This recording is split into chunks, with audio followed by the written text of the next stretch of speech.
noches a todas y a todos. Pues es un gusto estar el día de hoy aquí en este seminario que tiene como objetivo pues entender un poquito de los procesos básicos que nos llevan a dormir cada noche y cómo se relaciona esto con otras funciones fisiológicas y bueno, pues también después de entender cómo esto se puede aplicar a nuestra práctica clínica. Hoy les voy a hablar sobre un tema que particularmente me es de gran interés, que tiene que ver con la memoria, que tiene que ver con los procesos cognitivos. Y bueno, esto es un tema de gran interés para mí desde mi formación. Yo hice mi tesis doctoral en temas de restricción de sueño y, y su efecto en la memoria operativa. Entonces, bueno, pues hoy vamos a platicar del sueño, de la memoria y del olvido. Antes de empezar a hablar de lleno de la memoria, pues únicamente retomo esta imagen que si ya estamos un poquito familiarizados con el sueño, pues nos será realmente pues útil para hacer un breve repaso. Y la única intención de ella es recordar que dormir es un proceso complejo que involucra estructuras subcorticales, que implica la participación de la corteza cerebral, que implica diferentes neurotransmisores involucrados en la regulación de los ciclos de sueño-vigilia y que el hecho de que se presenten estas ondas de actividad cerebral, que es lo que nosotros vemos y que interpretamos para determinar las etapas de sueño, pues depende de muchas estructuras, depende de conexiones, ¿no? Sabemos que para que se pueda dar la vigilia se tienen que activar ciertas estructuras, para que podamos dormir se tienen que inhibir algunas de ellas, entonces sabemos que a partir de que hay oscuridad y el núcleo supraquiasmático recibe la estimulación luminosa, le va a decir al núcleo paraventricular, es hora de dormir, y entonces se tienen que apagar estas estructuras y se tienen que encender otras estructuras, y que durante la noche, dependiendo de cada etapa de sueño, pues se van a activar ciertas vías y se van a llevar a cabo ciertas conexiones.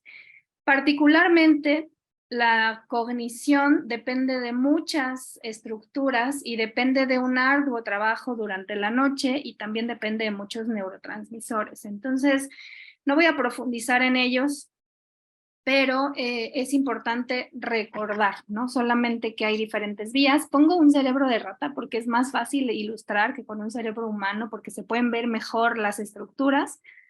Pero bueno, partiendo de aquí, recordemos también que dormir pues es un proceso activo, ¿no? Es un proceso que depende de, o más bien del que dependen diferentes funciones, pero no de una manera aislada, ¿no? O sea, no es como mientras dormimos pasan unas cosas y cuando estamos despiertos otras, sino que básicamente se trata de un equilibrio. Se trata de homeostasis, ¿no? Entonces, durante el día vamos a gastar energía, durante la noche vamos a reservar energía, durante el día vamos a tener actividad, al dormir vamos a llevar a cabo síntesis de proteínas, durante el día vamos a tener procesos de oxidación, durante la noche vamos a tener efectos antioxidantes. Hay procesos también que tienen que ver con la fosforilización durante el día, desfosforilización durante la noche. Y algo muy importante es que estas conexiones sinápticas también están relacionadas con procesos de aprendizaje y de memoria. Pero para que nosotros podamos tener procesos de memoria, necesitamos estar despiertos para recibir información sensorial, para recibir estímulos nuevos, y luego necesitamos del sueño para que toda esa información se pueda almacenar y después se pueda reactivar o se pueda retomar para que esta pueda ser consolidada. Entonces, dormir implica este equilibrio, implica esta homeostasis, ¿no? Entonces, no podemos tener una vigilia funcional si no tenemos un sueño funcional, porque de que ambos se presenten de cierta manera depende el equilibrio de ciertas funciones como el aprendizaje y la memoria. Entonces, vamos a hablar un poco sobre la memoria. ¿Por qué es importante hablar de la memoria? Porque la memoria es lo que somos. Estamos hechos de acuerdo a nuestros recuerdos y esta memoria, pues, es la que nos hace ir llevando a cabo funciones mentales, funciones físicas. Y existen varias definiciones o diferentes formas de organizar a la memoria, pero a mí me gusta tomar esta porque creo que es muy clara. Y entonces la memoria se puede dividir en memoria operativa o memoria a corto plazo y memoria a largo plazo. Y la memoria a largo plazo, a su vez, se va a dividir entre memoria explícita y memoria implícita, y la explícita básicamente se refiere a todo aquello que podemos nombrar, todo aquel aprendizaje que nosotros podemos estudiar conscientemente, los hechos, nuestra memoria biográfica, lugares, etcétera, y esta va a depender principalmente de la memoria del lóbulo temporal medial. Y después tenemos la memoria implícita, que también se llama no procedimental, así como la explícita se llama procedimental. Y esta implícita depende de todo aquello que no podemos nombrar, no podemos explicar cómo se lleva a cabo, pero tiene que ver con procesos motores, sensoriales, el aprendizaje de asociación y no de asociación, que depende de cuestiones reflejas, de estímulos sensoriales, de cuestiones emocionales, y ambos tipos de memorias son importantes y no funcionan de manera separada, ¿no? Finalmente necesitamos ambos procesos o ambos tipos de memoria cuando estamos llevando a cabo una acción. El problema con la memoria es que realmente nosotros únicamente vamos a almacenar el 40% de la información que recibimos.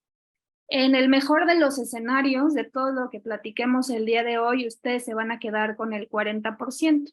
Y esto es algo que está escrito desde hace muchos años por este psicólogo que se apellida Ebbinghaus, que dice que hay una curva del olvido en el cual nosotros tenemos cierto porcentaje de información que va a ir disminuyendo con el paso de los días.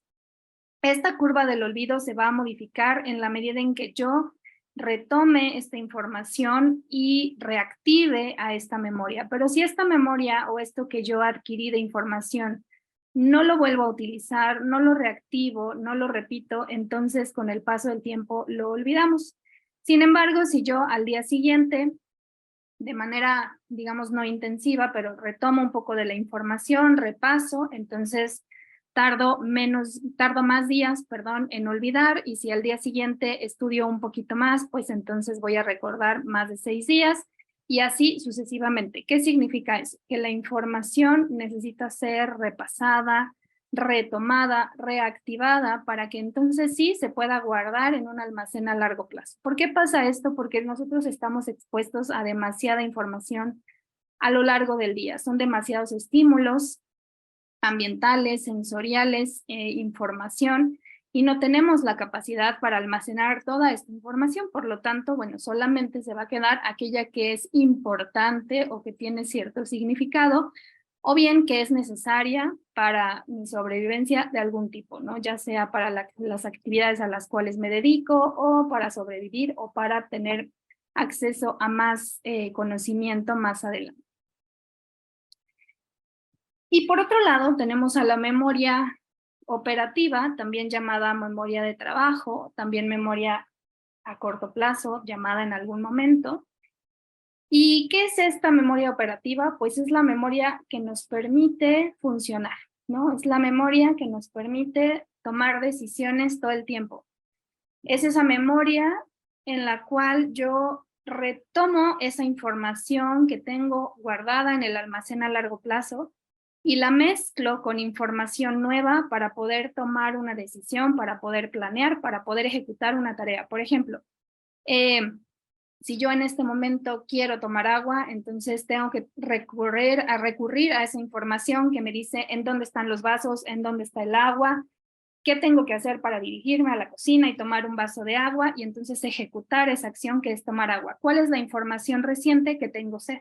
Entonces mezclo esta información nueva con la información que tengo previamente almacenada, y entonces tomo una decisión y ejecuto una tarea.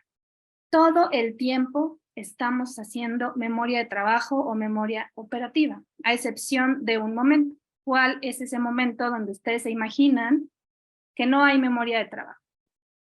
Alguien puede prender su micrófono y contestarme. Cuando dormimos. Cuando estamos dormidos, efectivamente.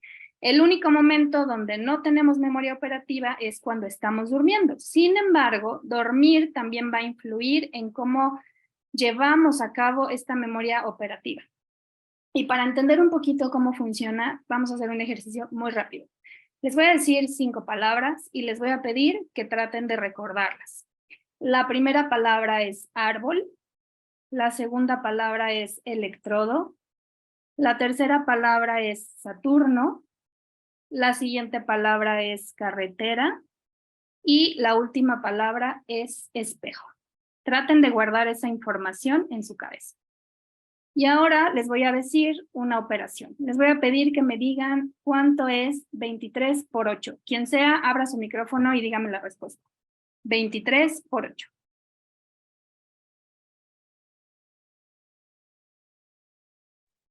¿178? No. 184. 184. Muy bien, muchas gracias. Y ahora una última tarea. Les voy a pedir, por favor, que me digan cuáles son las 5 letras del abecedario de atrás para adelante, o sea, al revés. Igual alguien abra su micrófono y dígame.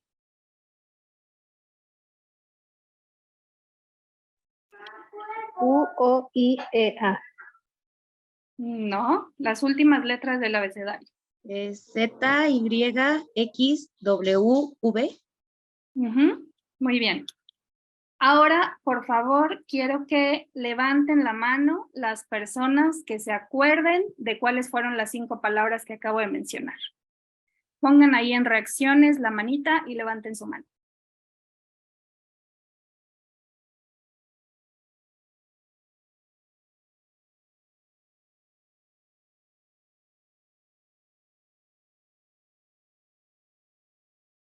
Bueno, lo esperado es que en esta tarea aproximadamente la mitad de las personas sean capaces de recordar estas palabras. ¿Pero de qué depende que las recuerden o no? Bueno, pues básicamente requiere de la importancia que tienen, el contexto emocional, las cosas que están haciendo al mismo tiempo y también del momento del día. Obviamente tenemos momentos donde nuestra cognición es mejor y tenemos momentos donde nuestra cognición no es tan buena. Las personas que se acordaron, ¿se animan a decirme cuáles fueron las palabras?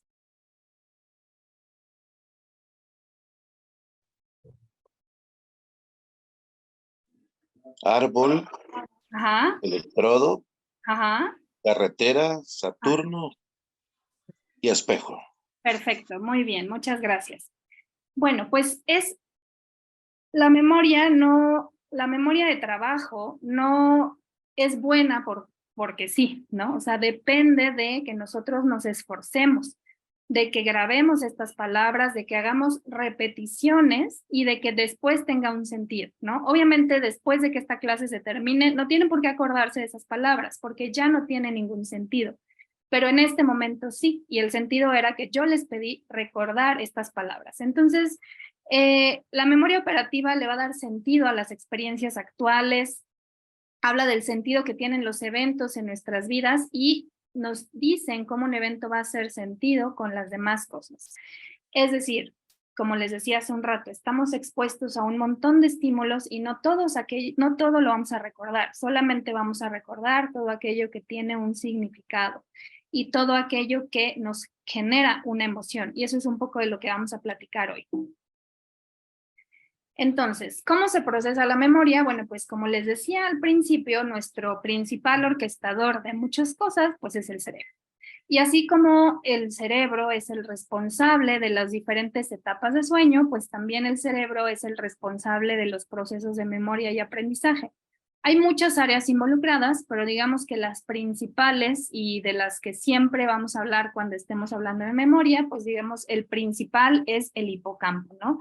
Esta estructura que recibe su nombre porque, bueno, tiene la forma de un hipocampo y que se ha probado ya desde hace muchos años con aquel famoso paciente H, que si retiramos el hipocampo no somos capaces de generar nuevos recuerdos, ¿no? O sea, si nosotros no tenemos el hipocampo, no perdemos esta capacidad de memorizar. Entonces el hipocampo está bien documentado, que es uno de los órganos principales.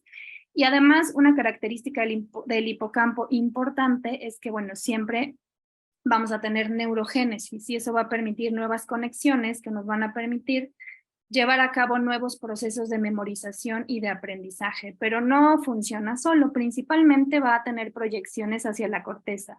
La corteza cerebral pues va a ser la responsable de recibir la información, de procesar la información y específicamente la corteza prefrontal pues nos va a ayudar con los procesos de atención. ¿Por qué es importante? Porque si yo no tengo atención, no puedo después tener información que voy a procesar. Entonces, la atención, digamos que en las funciones ejecutivas es como nuestro pilar, ¿no? Si no hay atención, no podemos llevar después los demás procesamientos. Después está el núcleo estriado, que bueno, tiene que ver principalmente con las emociones, cómo estas emociones van a formar estos recuerdos o van a llevar a cabo estos procesos de aprendizaje, de memoria. Tenemos el tálamo, que nos va a dar la información sensorial. Tenemos a la amígdala, que es la responsable de nuestro procesamiento de emociones. Y además, pues bueno, vamos a tener interacciones en todas estas estructuras. Eso es muy importante, porque dependiendo del tipo de memoria, pues vamos a ver qué estructuras, en qué momento se van a estar activando. Entonces, bueno, digamos que estas son de nuestras principales responsables en estos procesos de memoria. Bueno, al final voy a estar contestando las preguntas. Ahora, ¿cómo se reactiva la memoria? ¿No? O cómo ya les decía yo, ¿no? En esta curva del olvido, lo que sucede es que de entrada o inicialmente, pues nosotros tenemos esta información que va a encender ciertas estructuras, que va a encender ciertas neuronas y que va a generar ciertas sinapsis. Sin embargo, si esta información ya no me es de utilidad, simplemente la vamos a olvidar. Aquí, en estos puntitos marcados o unidos en triángulo, lo que vamos a ver son las cosas que recientemente adquirimos, ¿no? Las cosas que vamos a representar en nuestra memoria recién adquiridas. Y aquí, en color azul, tenemos las cosas que recientemente adquirimos en el hipocampo. Y después, aquí tenemos la representación de aquellas que ya teníamos una representación previa. Entonces, obviamente, tener una representación previa hace que estas líneas que están aquí representando cómo se formarían estas conexiones, pues sean más fuertes, ¿no? Si yo ya tengo cierta información, pues obviamente al reactivar esta memoria con conocimiento nuevo, pues se van a formar conexiones más fuertes que me van a permitir guardar este conocimiento. Y también hay ciertas representaciones preexistentes generales que me pueden ayudar a dar cierto contexto a estos procesos de memorización. Ahora bien, ¿cómo se relaciona esto con el sueño? Bueno, pues desde hace ya muchos años, por ahí de 1929, Jenkins y Dallenbach, un par de psicólogos alemanes, si no me equivoco, o ingleses. No, me parece que sí son alemanes, perdón.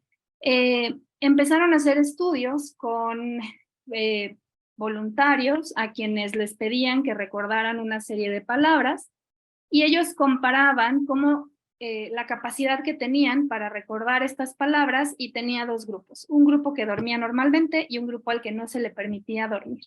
Y entonces él veía que a la mañana siguiente recordaban más palabras aquellos que habían dormido de manera normal. Se han hecho muchos estudios con respecto a la memoria porque es algo muy complejo y de hecho hoy en día no podemos decir es A, B y C, o sea, es un complejo proceso, pero digamos que ya tenemos mucha información, ¿no? Entonces, hay como momentos del sueño que se asocian un poco más con ciertos tipos de memoria. Entonces, la memoria episódica pues va a depender del sueño REM y del sueño no REM, específicamente del sueño de ondas lentas. Esto se ha corroborado por diferentes investigadores. La memoria semántica depende principalmente del sueño de movimientos oculares rápidos, igual que el sistema de representación de las percepciones, perceptual. Las cuestiones motoras dependen de ambos tipos de sueño, la memoria de procedimiento pues también, ¿no? Y las habilidades cognitivas en general del sueño REM. ¿Esto qué significa? Que todas las cosas que hacemos no dependen solo de un tipo de proceso. Es decir, para que yo aprenda a andar en bicicleta, por ejemplo, pues obviamente necesito cierta representación motora, requiero coordinación, requiero entender en dónde está cada uno de los elementos que voy a utilizar, dónde está el manubrio, dónde están los pedales, tengo que tener cierta coordinación, necesito cierta memoria visoespacial, entonces no depende de un solo proceso. Toda esta parte sensorial, toda parte espacial, pues sí va a estar más asociada con el sueño de movimientos oculares rápidos, pero este conocimiento de hechos, de en dónde estoy, qué tengo que utilizar, depende de la memoria de procedimiento. Entonces no podemos aislar. Por lo tanto, tenemos que pasar por un estado de vigilia atento, por un estado de sueño no more íntegro y después por el sueño de movimientos oculares rápidos para que yo pueda almacenar adecuadamente esta información en la memoria. Específicamente, como les decía, estos procesos, bueno, pues dependen de la integridad en cada una de las etapas. Y esto también tiene que ver con nuestra edad, ¿no? Obviamente, conforme vamos avanzando en la edad, vamos durmiendo diferente. Dormimos menos, pero también dormimos más fragmentado y también va a disminuir nuestro sueño de ondas lentas. Y esto puede hacer que en las tareas de memoria empecemos a ser menos eficientes cuando vamos avanzando en edad, ¿no? Entonces, en este estudio se hacen estas tareas de retención de palabras. Se ve que es mejor la retención de palabras en las personas que tienen una edad entre 18 y 25 años, y esto pues se correlaciona con un mayor tiempo en el sueño de ondas lentas. Entonces, bueno, no es casualidad que después de cierta edad se nos olviden más las cosas o tengamos que hacer un esfuerzo mayor para aprender y para recordar información. Ahora, el sueño es importante no solo durante la noche, también durante el día, y algo de lo que más se ha estudiado es la siesta. Se han hecho estudios en donde se hacen entrenamientos de tareas motrices principalmente, entonces se pone a un grupo a hacer una tarea de secuencias, ¿no? Con un performance específico, una prueba específica de performance en una computadora, y entonces tiene que seguir cierta secuencia. Y a un grupo se le permite, bueno, en ambos se hace un entrenamiento para que estemos seguros de que están entendiendo la prueba, y en un grupo se le permite tomar una siesta de alrededor de 20 a 30 minutos y a otro grupo no. Y lo que se observa es que tiene un mejor desempeño el grupo que pudo tomar una siesta. Esto ya está descrito desde hace muchos años en diferentes estudios, y es por eso que tomar una siesta toma una importante relevancia en aquellas personas que están sometidas a un proceso de entrenamiento, por ejemplo, los estudiantes, los trabajadores, ¿no? Se ha visto que tomar una siesta de 20 a 30 minutos mejora el rendimiento, la productividad y ayuda a tomar mejores decisiones, siempre y cuando pues tenga las características de ser corta, de suceder en la primera mitad del día, y de esta manera tampoco va a afectar a la noche siguiente. Entonces, bueno, ¿cómo es nuestro almacén de recuerdos? A mí me encanta esta parte de la película de Intensamente, porque realmente así es como yo siempre visualicé la memoria, ¿no? Como este gran almacén con muchos pequeños recuerdos y en la noche esta pequeña aspiradora que dice, este sí se queda, este no. Y creo que esta es la mejor forma de entenderlo, ¿no? O sea, sí es nuestro cerebro, ¿no? O sea, hay una pequeña aspiradora que decide todas las noches qué se queda, qué no se queda. Y a veces hay cosas que se quedan que parecería que no son de ninguna relevancia, pero si sucedieron en un momento que tiene un contexto emocional importante para nosotros, lo vamos a guardar. O incluso si están asociadas a cuestiones negativas emocionalmente, también las vamos a recordar. Entonces, ese es el tema tan complejo de la memoria finalmente. ¿Cómo se consolida la memoria declarativa durante el sueño? Bueno, pues ya está descrito que hay 3 tipos de actividad que se van a presentar cuando estamos aprendiendo y luego cuando estamos recordando. ¿no? Primero hay una actividad compleja, unas ondas rápidas que se van a presentar cuando adquirimos la información, asociadas con información del hipocampo, que están asociadas a la actividad gamma, cuando estamos en vigilia atenta. Y cuando nos vamos a dormir, esta información va a aparecer como una activación tálamo-cortical a través de los usos de sueño, o estos famosos spindles. Y se va a acompañar de estas oscilaciones de la corteza neocortical, que son una onda lenta. Entonces podemos ver en el trazo del electroencefalograma una onda lenta, un uso de sueño, y eso lo que nos está indicando es que nuestro cerebro está procesando esa información que aprendimos para guardarla en este almacén de memoria declarativa. Digamos que las ondas cerebrales que se asocian con la actividad de sueño y de vigilia son estas oscilaciones u ondas lentas que vamos a ver en las fases de sueño N1, N2, N3. Los usos de sueño, que sabemos que son característicos de la fase 2, estas ondas rápidas que están asociadas con procesos de aprendizaje y que dependen de la proyección del hipocampo, y la actividad o ritmo teta, que sabemos que predomina o es la actividad basal durante el sueño y que se va a presentar también en el sueño de movimientos oculares rápidos. Como les decía, ¿no? Dependiendo del tipo de memoria vamos a tener, más bien dependiendo de la etapa de sueño, vamos a tener ciertos tipos de memoria, pero algo muy importante es, nosotros necesitamos, en primer lugar, integrar la información, organizarla, después pasar por una etapa de sueño en donde vamos a consolidar, ¿no? Vamos a estabilizar esta información, vamos a digamos, ya llegó al sueño, ya nuestro cerebro decidió si es importante, la codifica y la organiza, pero después tenemos que, a la mañana siguiente, retomar, ¿no? Y aquí regresamos a esta curva del olvido, ¿no? O sea, yo pasé una noche, eso me va a ayudar para guardar cierto porcentaje de información, pero si al día siguiente no retomo esta información, entonces tarde o temprano la voy a olvidar. Entonces, el sueño es importante, pero durante varios días, ¿no? O sea, este proceso de sueño no depende únicamente de una noche, sino de varias noches donde retomamos la información para que ésta pueda ser consolidada y reconsolidada. Estos son los usos de sueño, ¿no? Así se ven y se van a ver entremezclados con esta actividad lenta. Y esto pues no es más que la evidencia de la comunicación de estructuras subcorticales con la corteza cerebral, que al final es la actividad que nosotros vemos en un electroencefalograma y que nos está indicando cómo el cerebro está procesando la información.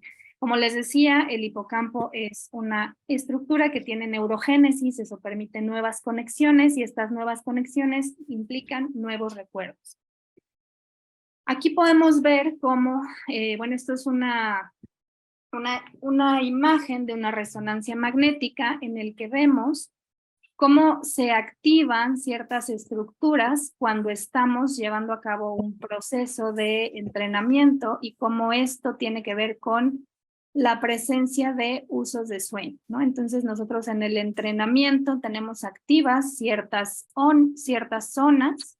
Esto se va a asociar con la presencia de usos de sueño y posteriormente va a aumentar la actividad de estas zonas. Eso significa que se está reactivando la zona, que se está procesando la información y entonces esto sucede en el proceso de retest, donde ya se quedó ahí guardada nuestra información, al menos de manera temporal. Pero lo más interesante de la memoria es que nuestro cerebro tiene que ser eficiente para guardar información y para almacenar recuerdos, pero también para olvidar. Porque si no tenemos la capacidad de olvidar aquellas cosas que no son importantes, entonces no tendríamos la capacidad de procesar toda la información que sí lo es. Entonces, en este estudio se propone que las ondas delta tienen esta función, ¿no? Nos ayuda a olvidar. Y entonces es importante porque esto justamente nos da este equilibrio, ¿no? O sea, el cerebro eficiente es aquel que tiene la capacidad de olvidar estímulos negativos, de olvidar cosas que no nos sirven, de olvidar eventos traumáticos, etcétera, y de quedarnos solamente con la información que sí nos será de utilidad más adelante. El problema con la memoria es que nos puede nos puede hacer malas jugadas. Y entonces nuestra memoria o las cosas que vivimos están hechas de falsos recuerdos en cierta medida, porque cada vez que nosotros retomamos información de sucesos que hemos vivido en el pasado, el contexto actual, la información actual que agregamos puede hacer que empecemos a generar falsos recuerdos. Y eso hace que con el paso del tiempo nosotros podemos reconstruir historias y a veces terminan siendo muy diferentes de lo que realmente pasó. Y eso no necesariamente es malo, porque en muchas ocasiones vamos modificando ese recuerdo para que nos dé ciertos estímulos positivos o para que sea más agradable el recuerdo o simplemente para tener más información que nos va a ser de utilidad porque ya integramos nuevo conocimiento. Entonces, digamos que en términos generales es bueno. Sin embargo, cuando nosotros tenemos restricción de sueño, estos falsos recuerdos pueden tener consecuencias negativas. Por ejemplo, en este estudio lo que se evalúa es, son dos grupos, un grupo al que se le permite pasar en cama 8 horas durante 7 noches y un grupo al que únicamente se les permite dormir durante 5 horas durante 7 noches. Y entonces a esto se les hace un paradigma en el cual, o bueno, un experimento en donde ellos van a ver una fotografía en donde, bueno, se ve que esta persona está tratando de abrir un auto con un gancho.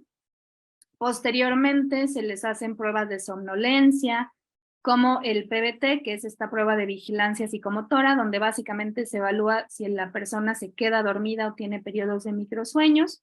Se les aplica el test de Karolinska, que mide de manera inmediata la somnolencia y algunos otros cuestionarios para ver su estado de alerta. Después se les da una información errónea, ¿no? Entonces se presenta un cuadro donde la frase dice, el hombre abrió la puerta con una tarjeta de crédito. Esto es una información errónea porque es diferente a lo que realmente pasó en la foto.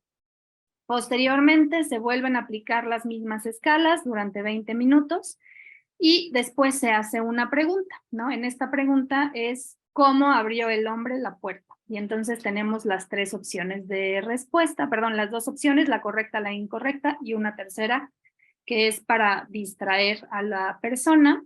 Y después lo que se le pregunta a los voluntarios es en qué se basaron para dar la respuesta.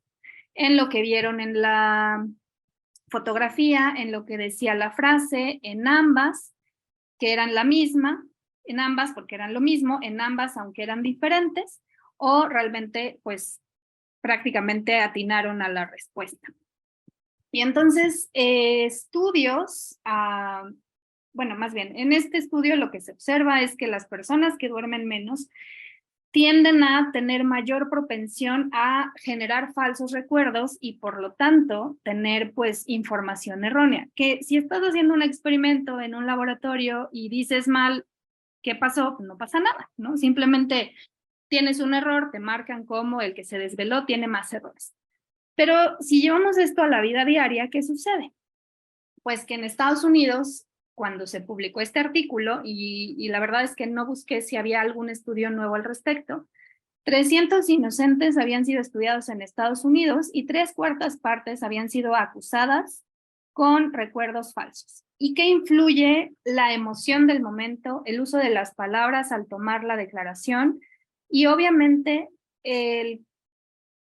el momento en el que está pasando la persona que es interrogada. Entonces piensen, o sea, imagínense que ustedes están en la calle, alguien le roba algo a otra persona, ustedes son testigos y entonces les piden hacer su declaración. Si ustedes están en ese momento, tienen miedo, están enojados, trataron de ayudar, están conmocionados, pues definitivamente eso puede afectar sus recuerdos. Pero también si durmieron o no, eso puede ser definitivo en el caso de tomar una dar un testimonio. Y eso, por supuesto, puede afectar a personas culpables y a personas inocentes. Hay muchos estudios de eso, la verdad es que es muy interesante porque hay una investigadora que particularmente entrevista a presos, ¿no? Y entonces hay personas que realmente pues fueron acusadas injustamente, ¿no? Entonces, insisto, si estamos generando falsos recuerdos de manera positiva para reconstruir un mejor recuerdo o simplemente porque no me acuerdo cómo sucedió y entonces deconstruyo el recuerdo, pues está bien. Pero si eso puede afectar a alguna persona, entonces ahí es cuando dormir bien pues juega un papel importante. Cuando no dormimos bien, además, pues tendemos a tener respuestas más impulsivas porque nuestra corteza prefrontal está desinhibida. Entonces, obviamente, eso pues también nos puede hacer aumentar los errores. Entonces, bueno, hasta aquí tenemos claro que dormir es fundamental, que cuando dormimos aprendemos, consolidamos la memoria, que la manera en que guardamos la memoria va a depender de las horas que dormimos, del momento en que dormimos y también de los estímulos emocionales, ¿no? No les traje ejemplos de esta relación entre la emoción porque realmente hay muchísima información y solamente teníamos unos 40 minutos para platicar, entonces, bueno, pero créanme, y seguramente ustedes lo han vivido, ¿no? O sea, cuando viven un suceso que tiene un contexto emocional, pues esto les va a provocar que recuerden más ciertas cosas, ¿no? Digamos que cuando esto va a la patología, pues estaríamos hablando del estrés postraumático, ¿no? El trastorno por estrés postraumático o las pesadillas. Ahora, tenemos una curva de aprendizaje, tenemos una curva de olvido, tenemos estrategias para memorizar, tenemos que dormir, pero ¿qué pasa con la edad? Pues como veíamos en uno de los estudios, pues con el paso de los años vamos siendo más ineficientes para recordar, ¿no? Y entonces, ¿qué pasa? Pues adquirimos esta información, pero nuestros usos de sueño son diferentes, ¿no? Los usos de sueño disminuyen en voltaje, en frecuencia, en algunos casos, incluso si consumimos medicamentos, también cambia la presencia de usos de sueño. La actividad del hipocampo pues no va a ser tan eficiente, nuestra habilidad para aprender también va disminuyendo y además dormimos mal, lo que hace que nuestro sueño de ondas lentas vaya disminuyendo. Por lo tanto, nuestra retención a largo plazo es menor. Entonces, digamos que por un proceso natural de envejecimiento, pues cada vez tenemos que esforzarnos más para recordar y para guardar este almacén de información a largo plazo. Pero si a esto sumamos que con la edad aumenta el riesgo de tener ciertas enfermedades, bueno, pues ya se ha estudiado que con el paso del tiempo, pues, cuando tenemos una enfermedad como la apnea del sueño, pues esto va a aumentar el riesgo de deterioro cognitivo. ¿Por qué? Por dos vías. Por un lado, nos va a provocar hipoxia nocturna intermitente, lo que va a generar fragmentación de sueño.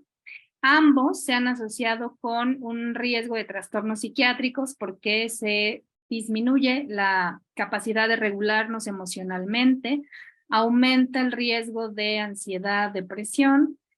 Obviamente estos cambios en el estado de ánimo van a generar una degeneración sináptica, lo que puede derivar en deterioro cognitivo. Vamos a tener cambios metabólicos y vamos a tener mayor riesgo de problemas cardiovasculares.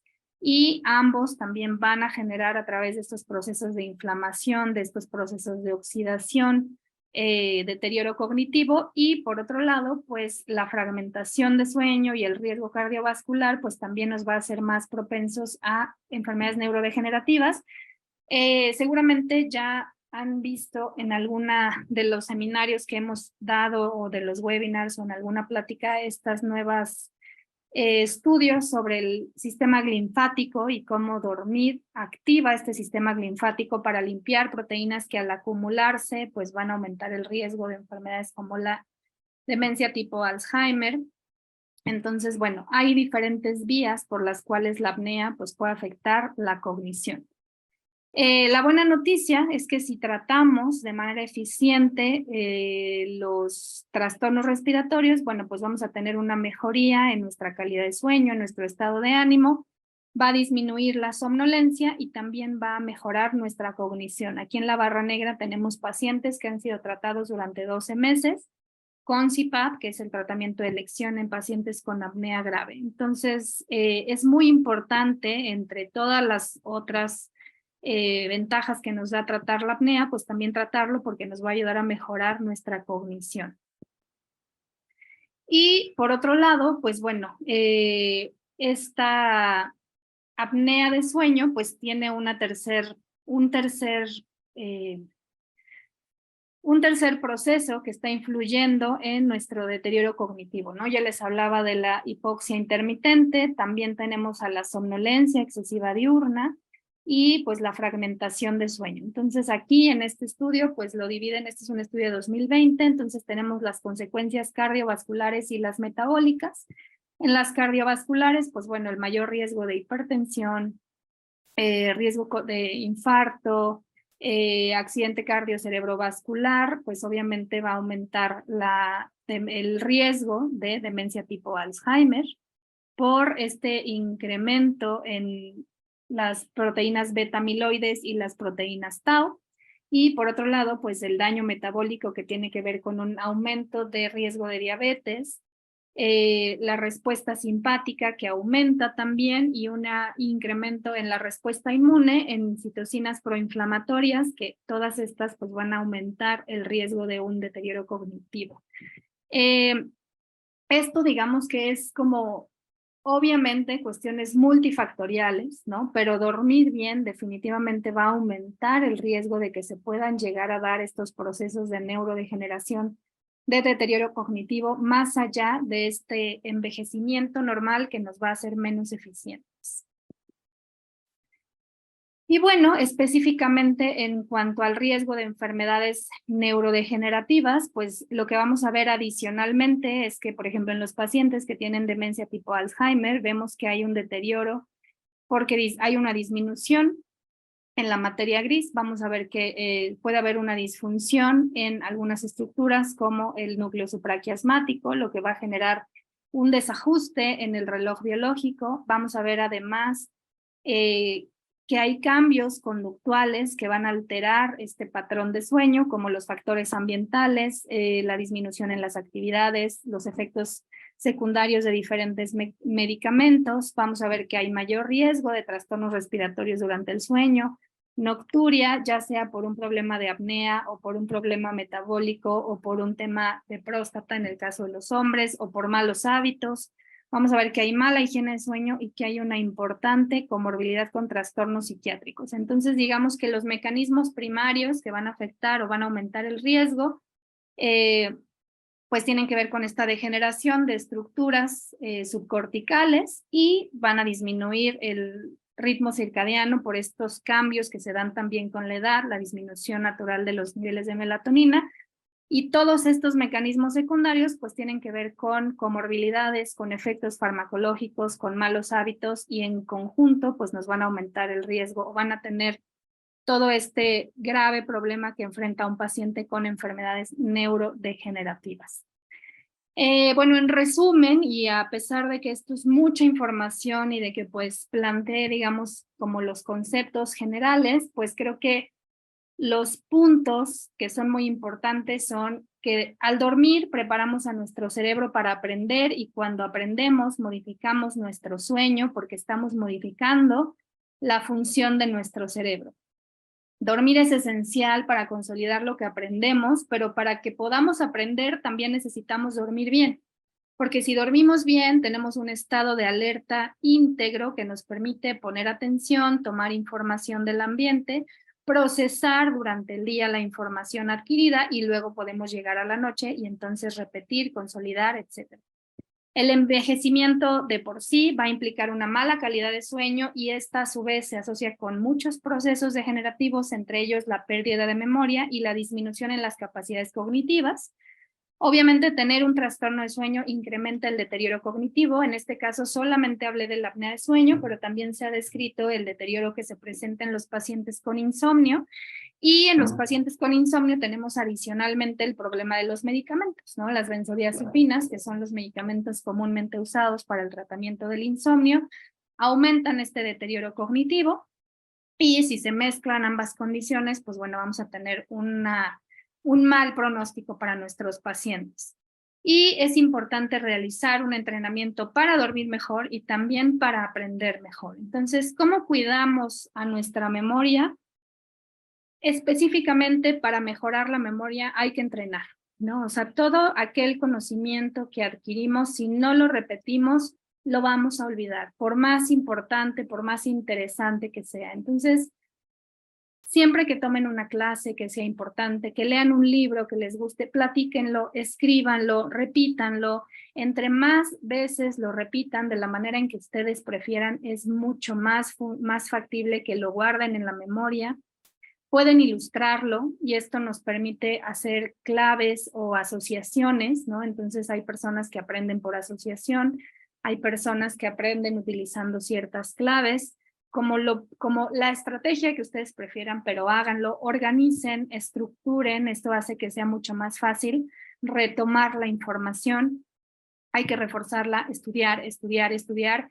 Y de hecho, lo mejor no es tomarnos toda una noche para estudiar y para aprender. Lo ideal es estudiar un poco un día, otro poco otro día, otro poco otro día, y así hasta que tu cerebro lo vaya guardando y luego tómense un tiempo para incubar la información, ¿no? Esto es, estudia, estudia, estudia, léelo, hazlo significativo, asócialo, represéntalo y luego tómate un momento para no pensar en lo que aprendiste y entonces te vas a dar cuenta que después tu cerebro lo puede retomar con mucha más facilidad, porque lo que procesamos lo aprendemos. Y en general, para cuidar nuestra memoria y para que tengamos una mejor función a largo plazo, ejercicio cardiovascular. Hacer ejercicio aumenta el flujo sanguíneo, lo que nos hace estar mejor preparados para aprender y para memorizar. Una alimentación saludable, los flavonoides que podemos encontrar en los frutos y en los alimentos de color morado como los berries, como la berenjena, nos van a ayudar a procesar mejor la información y para favorecer estos mecanismos cerebrales que nos hacen memorizar. Las interacciones sociales son importantes. ¿Eso qué significa? Una persona que tiene una socialización adecuada, que tiene amigos, que tiene grupos, interactúa y la pasa bien, está más tranquila, puede aprender mejor. Hay que entrenar, hay que practicar, hay que estar estresados, pero solo un poquito de estrés nos ayuda a mejorar nuestro nivel de atención y aprender mejor.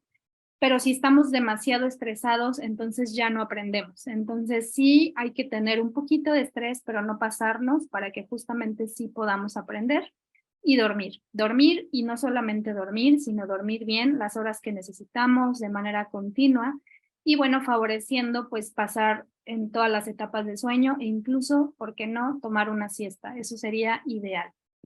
Y bueno, pues esa es la información que quería compartir hoy con ustedes. Es mucha información, espero haber sido clara, espero que se queden con varios de estos conceptos y ahora sí, si tienen alguna pregunta.